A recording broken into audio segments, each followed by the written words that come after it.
What's the word, YouTube? It's your boy Drew1K. We back with some more reaction videos. Hold on.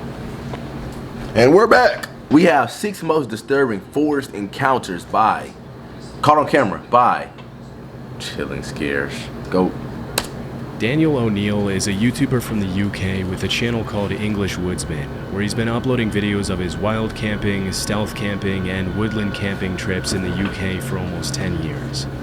Most of the channel's videos feature Daniel reviewing camping gear for his viewers and showing footage of his adventures in the great outdoors. For the most part, they're pretty tame, but in August 2023, he uploaded a video of his camping trip in the woodlands close to his home, and the footage is pretty disturbing.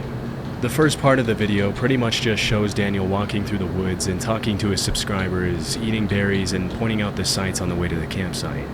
At several points along the way, he pauses to mention the footprints and garbage he sees lying on the trail, indicating other people had been there in the last few days. Someone's been here. A lot of rubbish around here.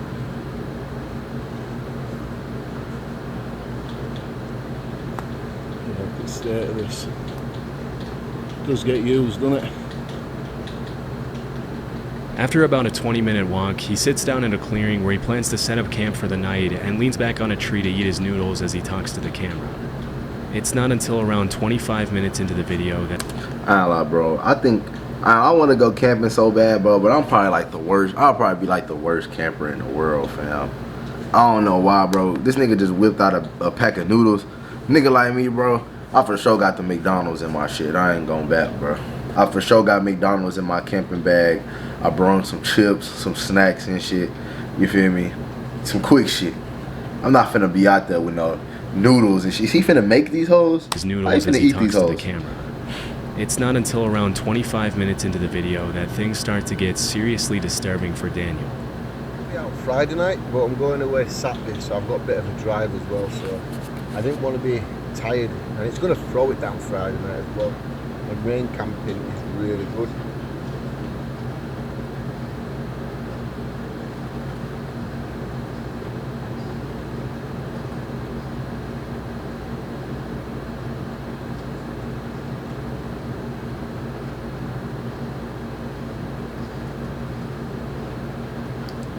Hell no. A badger? Hello?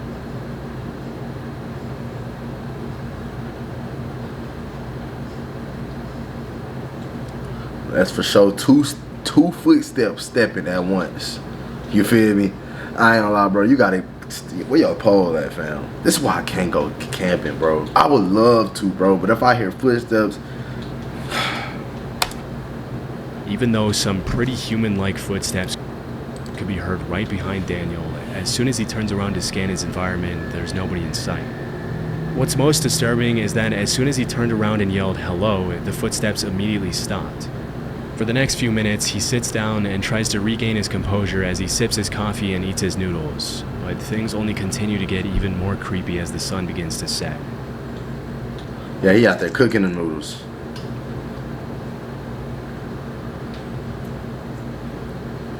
Dang, where your pole at, fam?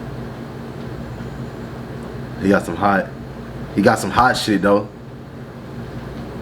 He got some hot shit. Now.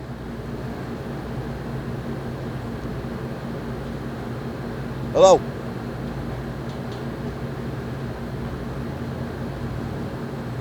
Hello?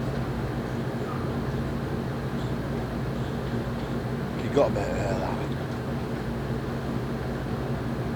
There's nobody here. About 40 minutes into the video, the footstep noises can be heard again, and this time it sounds like they're getting closer to Daniel. By this point, most people would have hightailed it out of there without any hesitation, but Daniel decides to sit back down to finish his dinner as he tries to calm his nerves for the second time. Amazingly, a few minutes later, it almost seems like he completely forgets about the footsteps and manages to think about less disturbing things, which is honestly pretty impressive. But as darkness sets in, the eerie footsteps start up again.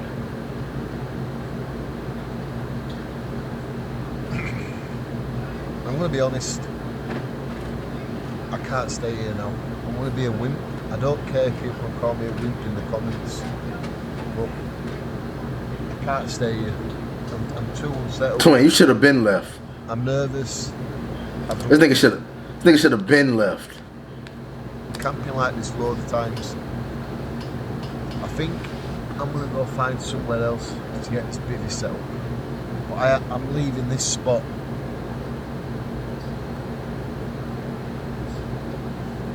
Understandably, after this third incident, Daniel decides to head somewhere else for the night to play it safe. It's hard to know what exactly was making those sounds, but because they sounded very similar to human footsteps, it's possible that Daniel was being stalked by someone in the woods. This is obviously incredibly dangerous, as you can never really trust someone's intentions when you're in such a vulnerable position, all by yourself in unknown territory. It was either that or an animal walking through the grass, but because Daniel mentioned the grass was a little wet and wouldn't have made that dry sound if an animal stepped on it, this is pretty unlikely. Also, many people in the comments mentioned that no animal walks that uniform and steady. They stop, go, and change pace constantly. Either way, it's a good thing he decided to leave, because who knows what could have happened to Daniel that night. One of the most annoying things to me is spam texts and phone calls. They said they didn't like our sponsor on the dark web account. So get things, and if my info always doing the, if you don't want below, public range is part of a front. The Rampant Range is part of a front range of the Rocky Mountains in Colorado, made up of almost entirely public land within the Pike National Forest. I want to visit Colorado. In the summer, you'll find lots of bikers enjoying the Rampant Range's elaborate trail system and exploring the great outdoors. For the most part, this part of Colorado is a paradise for anyone who enjoys spending time in nature. But over the past few years, there's been a pretty alarming trend on the rise, with random people setting up wires on trees at just about head height in an effort to seriously injure bikers on the trail. In 2019, a post describing this terrifying trend was uploaded to Facebook. And disturbingly, the operator mentioned that one of his high school friends had lost his life as a result of running into a similar wire on a trail. Immediately, people jumped into the comments to point out how incredibly messed up it would be to do something like this, and how this kind of evil needs to be categorized as attempted murder if the suspects are caught. A couple of years before that post was made, in 2017, two motorbike riders uploaded a video to YouTube of their encounter with a similar wire, and although nothing happened to them, it was a very close call. Oh shit. Oh fuck. Oh damn, nah, that's obviously a trap. What the fuck?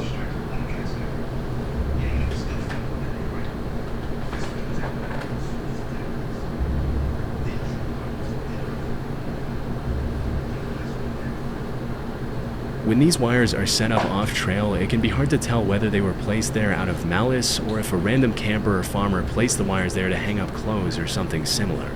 But in cases like these where the wires are specifically placed on the trail, there's really only one reason people would do that, and that's to bring serious harm to bikers for some reason. Possibly they're annoyed with the constant loud sound of the bikes near their property or something else. But hopefully more measures can be taken in the future to prevent more people from getting hurt, especially because it's not uncommon to hear about motorbikers and snowmobilers losing their lives over this kind of stuff. Them niggas trying to decapitate niggas out there. By a user named ForestFire21. He recorded it around 2 a.m. Bro, I just be saying shit. I don't even know if I can say it for real. Like, I'm gonna get banned one day. I see it, bro. Let me not say that, though.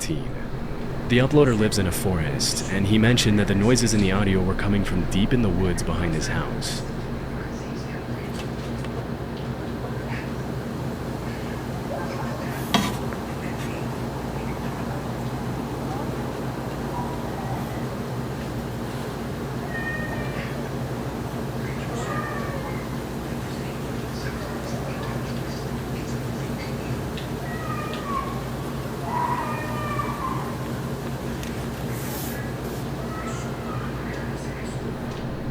It's hard to make out what the child is yelling, but after listening closely, several users jumped in the comments to point out that you can also hear an adult voice yelling, "Where are you?"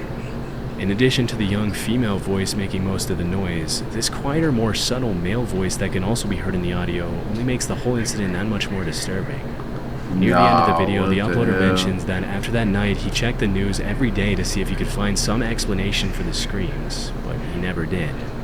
The fact that the screaming was captured at around 2 a.m. in the freezing cold weather and in the middle of the woods indicates that the uploader could have genuinely recorded something pretty sinister taking place that night. Nah, It's facts. hard to tell why the uploader would record and upload the audio instead of immediately calling the police after hearing a female voice in such obvious distress, but at this point there's not much that can be done about it.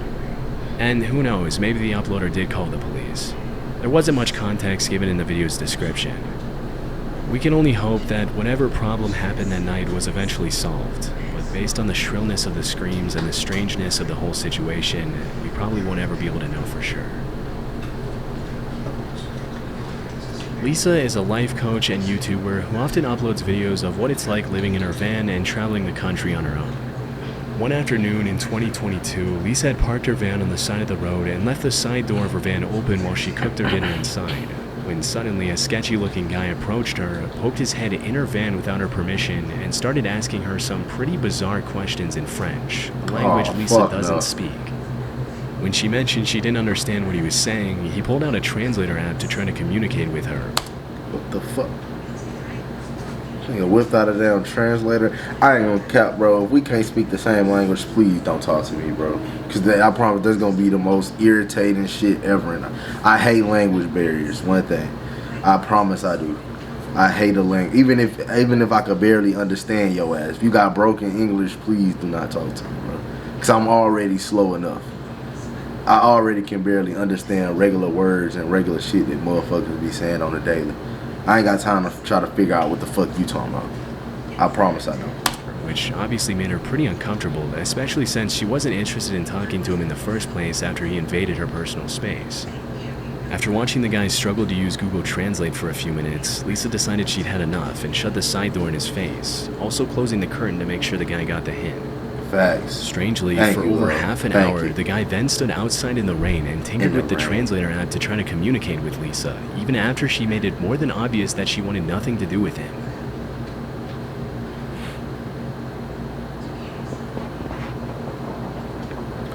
Question is, Lisa, why are you still here? Why are you still here?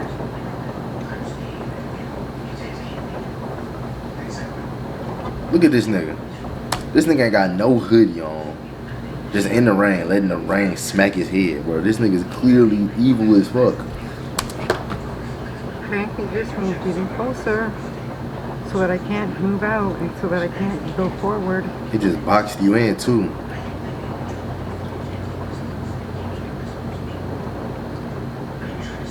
Please leave. Please leave. You sketchy person. Please leave.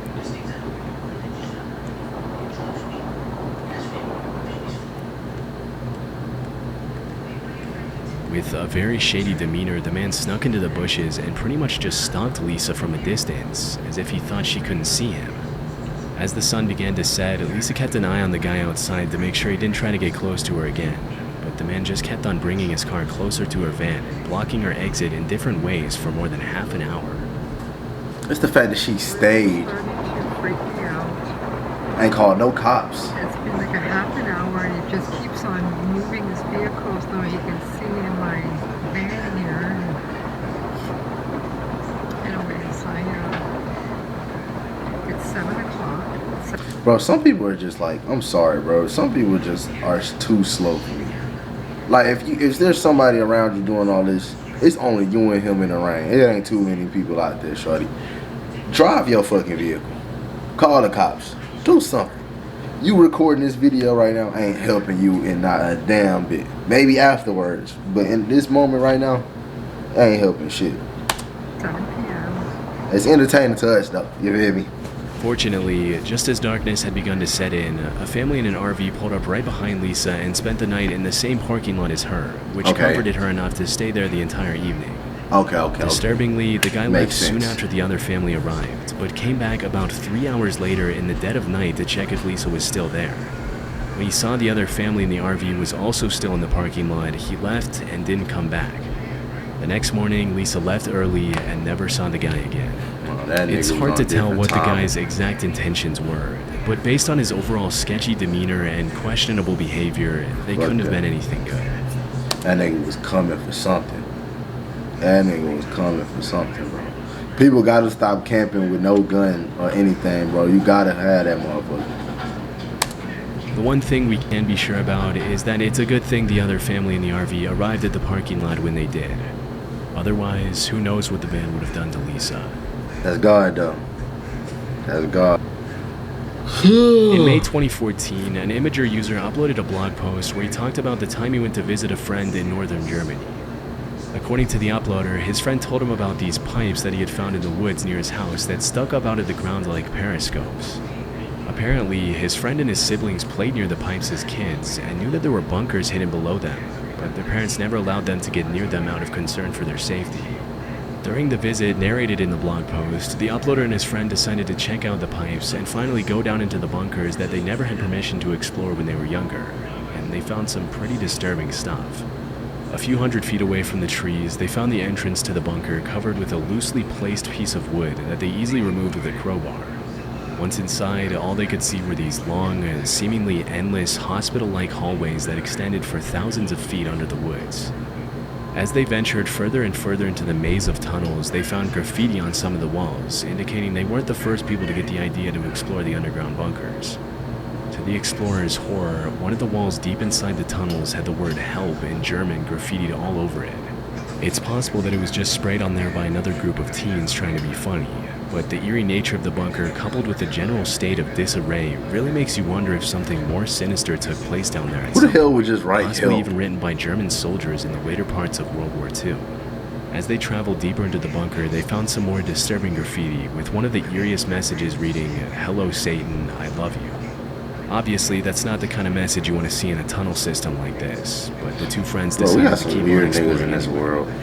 After several hours down in the bunker, they ended up finding tons of more twisting, winding hallways, flooded rooms with old machines, and dark, narrow corridors that reached dead ends, but nothing more disturbing than the graffiti they had found a few hours earlier. The explorers managed to make it out of there safely and didn't go back there again. Hell no.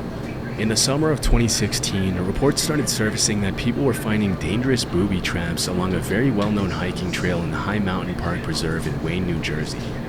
As per the police reports, the traps mostly consisted of boards with nails sticking out of them, barbed wire, broken bottles placed along the trails behind or near rocks or logs, and other treacherous materials. As more and more complaints started coming in, police warned people to keep an eye out for the traps and even organized cleanup efforts to keep hikers safe during their treks. What's most disturbing is that these traps were clearly placed there to hurt people, as there's really no other reason to put nails and barbed wire on the ground in the middle of such a popular hiking trail. Nah, that's The crazy. fact that someone would take the time to get out on the trail, build a booby trap in such detail, and place it there with the intention to do harm to other people and their pets is honestly pretty messed up. But it didn't take the cops too long to make an educated guess as to who was behind the whole thing. Although they never found the individual suspects responsible for placing the traps on the trail, the sheriff's department determined that the traps had probably something to do with the feud between hikers and bikers who had been fighting over use of the trail for decades. According to many nearby residents, it's common for bikers on the trail to speed past the hikers without ringing their bells or announcing their presence, which has led to several injuries and rising tensions between the two groups over the years. Still, Damn. it's hard to imagine that someone would take the issue to the point of trying to harm an entire Niggas on bikes out here beefing with pedestrians? What the fuck? group of people so maliciously with such brutal methods. Fortunately, It's no one kinda was hurt crazy. as a result of the traps, but the suspects responsible were never found. That's kind of crazy. What the hell? Alright, man, that's gonna be the end of this reaction. Y'all go ahead and like, comment, subscribe, man. Do all that in the third. We're gonna be at y'all with more videos. If you haven't subbed up, go ahead and sub up. Leave a comment if you want to, man. We're gonna be at y'all with more reactions. Thank God for your day, man. We out. Hey!